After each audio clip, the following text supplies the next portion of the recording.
Hermanos, en esta mañana pidámosle al Espíritu Santo que nos ilumine, que nos dé su gracia, que nos asista con su fuerza y su poder. Por eso decimos: Espíritu Santo, ilumínanos y santifícanos.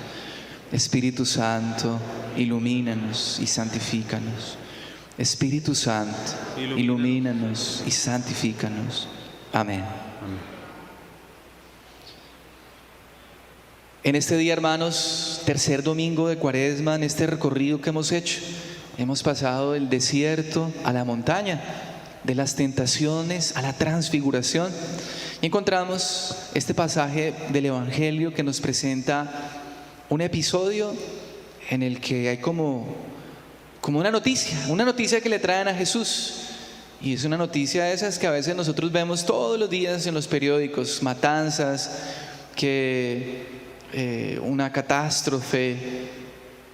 Ahorita lo que está sucediendo en Ucrania, que nos aterra. El Papa hoy se pronunció diciendo que es una cosa repugnante lo que está sucediendo allí, que es inhumano. Cómo a través de estos bombardamientos están muriendo niños, mujeres embarazadas, ancianos. Es una cosa inhumana. El Papa ha expresado su solidaridad con el pueblo ucraniano y expresa su indignación, y es la que tenemos todos en el mundo: un repudio a esta situación absurda que se está viviendo allí. No más guerra, no más violencia, dice el Papa Francisco. Y esas noticias pues nos llegan, y constantemente. Allá en el templete había un señor que todos los días pasaba vendiendo el extra. ¿Saben cuál es el extra, no? Extra. Les decía: extra, extra, hoy sí hay muerto, hoy sí hay muerto. Y así pasaba diciendo. Entonces uno se acostumbra a eso, a las noticias, y sin embargo, como que no nos acostumbramos mucho, nos impresionan esas noticias nos impresionan. Y entonces le traen a Jesús esta noticia de unas personas que inclusive aún pues es una situación en la que hay como una especie o sea, como que se rebaja tanto la dignidad de la persona, que mezclaron la sangre de los que murieron, dice acá. O sea, fue algo, no fue un accidente, porque hay dos noticias que le traen, o que Jesús trae, le cuentan la noticia y él habla de otra situación que fue un accidente, ¿sí? De una torre que se cayó y murieron por accidente varias personas. Pero aquí esto fue unos que mataron y que mezclaron su sangre con la de animales, porque los sacrificios de los que habla acá eran sacrificios de animales.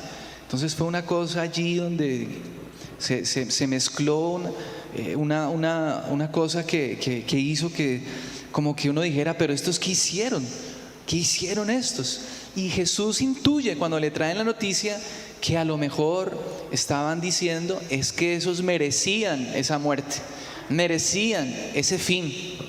Y una de las cosas que hoy podemos tener presente entonces es la tendencia que a veces tenemos nosotros a dictar sentencia y a decir: este merece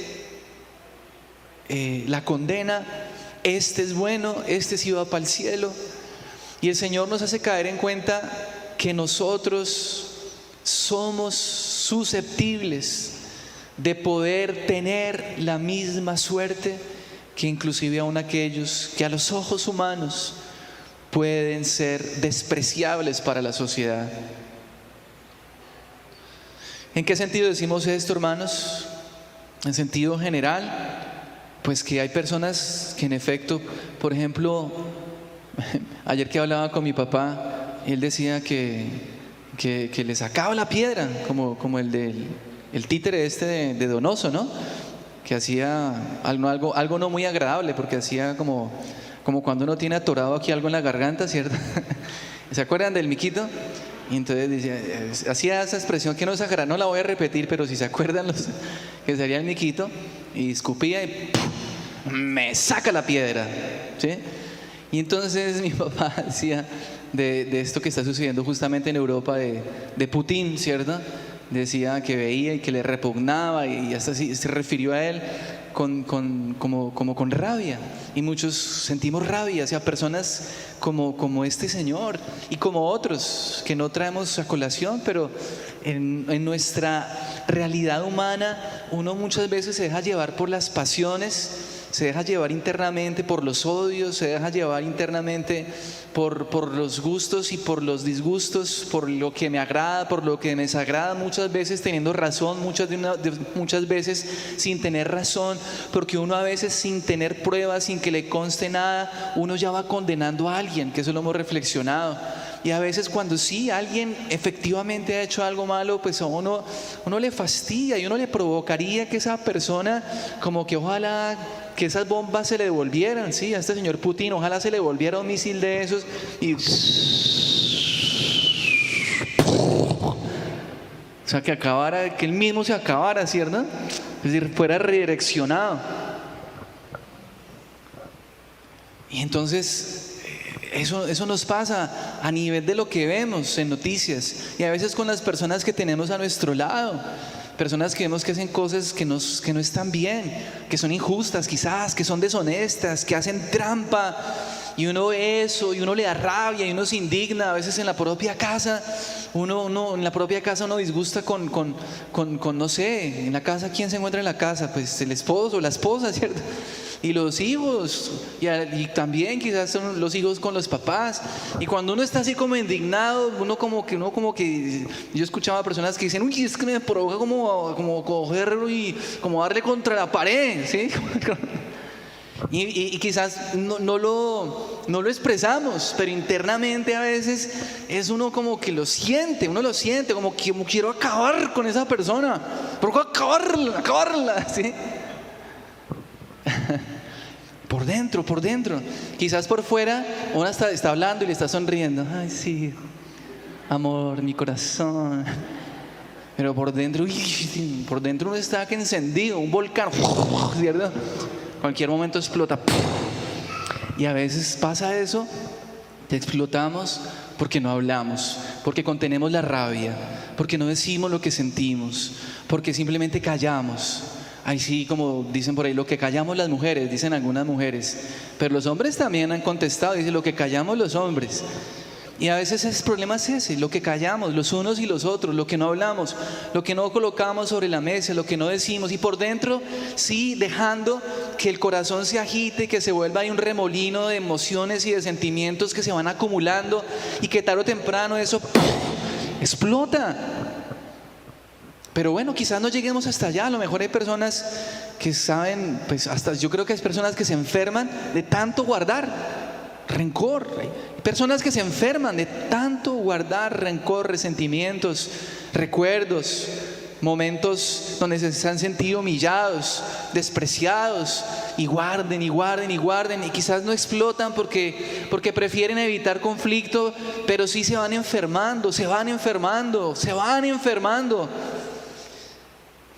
Pero bueno, no sé por qué me fui por acá, pero de todas maneras, el punto es que uno a veces piensa que los otros sí merecen ser acabados,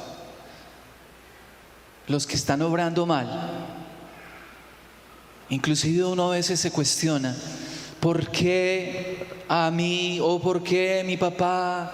¿O por qué mi abuelo, mi abuela, que era tan buena, tan bueno? ¿Por qué se murió? ¿O por qué le está pasando esto? En cambio el miserable de no sé quién, eso uno los ve y allá sonriendo y les va bien. A veces. Y uno quisiera, y a esos envidia, uno a veces por envidia no quisiera que a esos, que uno sabe que son desordenados, que son deshonestos, que están lejos de Dios, no quisiera que les fuera mal. Y la pregunta entonces, ¿esa es la actitud de un creyente, de un cristiano? Aquí el Señor nos dice, pues ustedes piensan que esos que murieron y mezclaron su sangre con la sangre de animales, dice el Señor, ¿eran más pecadores? Les digo que no. Y si no se convierten, todos perecerán del mismo modo. Entonces, esto es algo importante, hermanos, tengámoslo presente. No te creas mejor que nadie. Y no te creas con el derecho de decir que otros son más pecadores que tú. La primera lectura, que es de 1 Corintios 10, el último versículo, yo me lo sé de memoria, me lo aprendí desde chiquito. Dice: el que crea estar de pie, tenga cuidado de no caer. Ten cuidado de no caer. Porque este texto de 1 Corintios, que fue el que escuchamos en la primera lectura, nos recuerda que nosotros, quizás como los que en el desierto murmuraron contra Dios, desobedecieron a Dios, dice, ellos perecieron.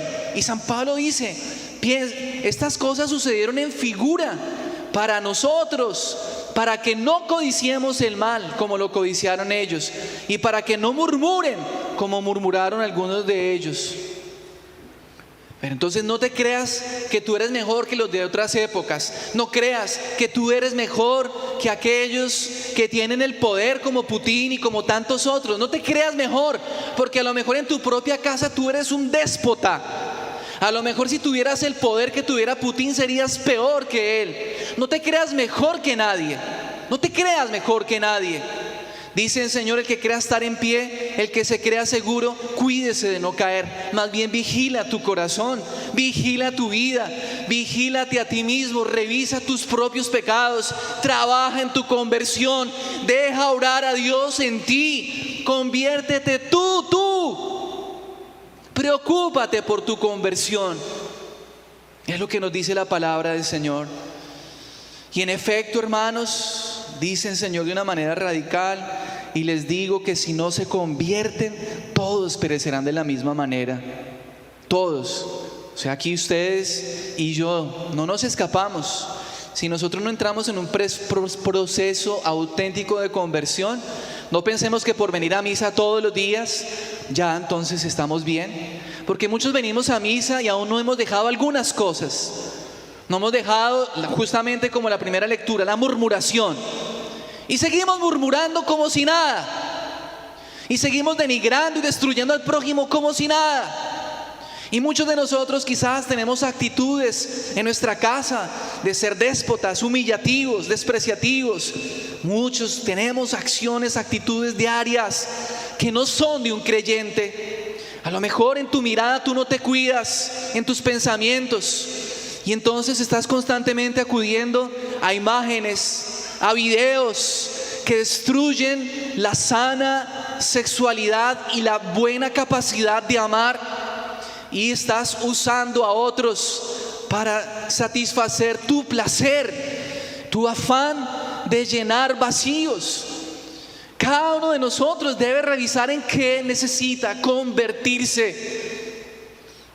Que seamos débiles y caigamos es una cosa, pero que no queramos dejar el pecado es otra. Y está bien claro lo que dice: y si no se convierten, si no buscas el cambio, si no buscas dejar atrás lo que te aparta del Señor, no pienses que ya tienes ganado el cielo. Lo tienes ganado por la sangre de Jesús, pero si tu respuesta no es un sí al Señor, entonces ahí está. Así como decía un predicador: tranquilo, mijo, no se preocupe, aliste harto tabaco porque candela es lo que le va a sobrar allá en el infierno. ¿Yo? Bueno, pero terminemos, hermanos, porque esto es verdad. A mí me gusta predicar un Dios de amor y misericordia, pero no olvidemos, hermanos, que también está la realidad del que el que no se convierte, el que no busca a Dios de corazón, pues le está diciendo no a Dios, no a Dios. Y por eso es importante que nosotros tengamos en cuenta eso. Pero por otro lado, es importante que tengamos presente que si sí queremos cambiar, que si estamos luchando por tratar de dar el fruto que Dios quiere, el Señor tiene paciencia y misericordia. Y aquí vale la pena también pensar en aquellos que nosotros mismos condenamos y rechazamos y decimos merecen ya que se mueran, merecen lo peor. A nadie le desees la muerte en la muerte eterna. Ora más bien por los pecadores, ora por los que están lejos de Dios y pide la salvación de su alma. Quizás es alguien de tu misma familia. A lo mejor aquí hay alguien que lleva orando muchos años por su esposo. Hay alguien que lleva orando muchos años por su hijo. y pareciera que no sucede nada, sigue igual, sigue igual, sigue igual. Qué corazones tan duros, hay corazones muy duros. Hay gente que no quiere reconocer su pecado, pero a ti te digo, no te desanimes. Y al menos si quizás la persona no ha querido cambiar, pídele al Señor que tenga misericordia y que le conceda la salvación de su alma, que así sea en el último momento de su existencia, en el último segundo se pueda arrepentir y Dios tenga misericordia. Porque Dios es paciente, Dios es paciente, nosotros no. A veces no somos pacientes ni siquiera con nosotros mismos. Hay veces que uno consigo mismo es muy duro y uno, por eso a veces hasta uno se aleja de Dios. Yo no merezco a Dios, ¿yo para qué voy a misa si yo sigo siendo lo mismo? No te alejes nunca de Dios. Y mire tan linda esta parábola. El Señor, podríamos decir que nosotros somos como el dueño de esta higuera y el Señor todo lo contrario. Le dijo al viñador: corte ese árbol, eso no está dando fruto, 3 años, córtelo. Señor, un añito más, esperemos un año más, le dijo él al dueño. Vamos a echarle estiércol, vamos a echarle abonito, a ver si da abono. Yo creo que eso nos muestra también la paciencia de Dios, y por eso cantamos en la entrada: el Señor es compasivo y misericordioso, que es lo que decíamos en el Salmo. Repitamos eso, digamos: el Señor es compasivo y misericordioso. Hermanos, esa es la gran verdad. Si Dios fuera impaciente como ustedes y como yo, ya no estaríamos acá. El Señor espera por ti, el Señor espera que des frutos, el Señor espera que tú cambies, el Señor espera que tú des el paso para dejar lo que tienes que dejar. Pero entonces la pregunta es: ¿va a esperar siempre? El Señor espera, pero tú no seas sinvergüenza. El paso del cambio es hoy. Déjate abonar por la misericordia del Señor, por el amor de Dios, por la palabra que escuchamos, por la confesión. Déjate abonar en el corazón por la bondad de Dios, por su Espíritu Santo. Déjate abonar para que puedas dar el fruto que Dios quiere en tu vida. Para que puedas dar el fruto que Dios quiere en tu vida. Dios es paciente contigo, por eso estamos acá. Pero no esperes más. Que decíamos: conviértanse, dice el Señor, porque está cerca el reino de los cielos. Que así sea.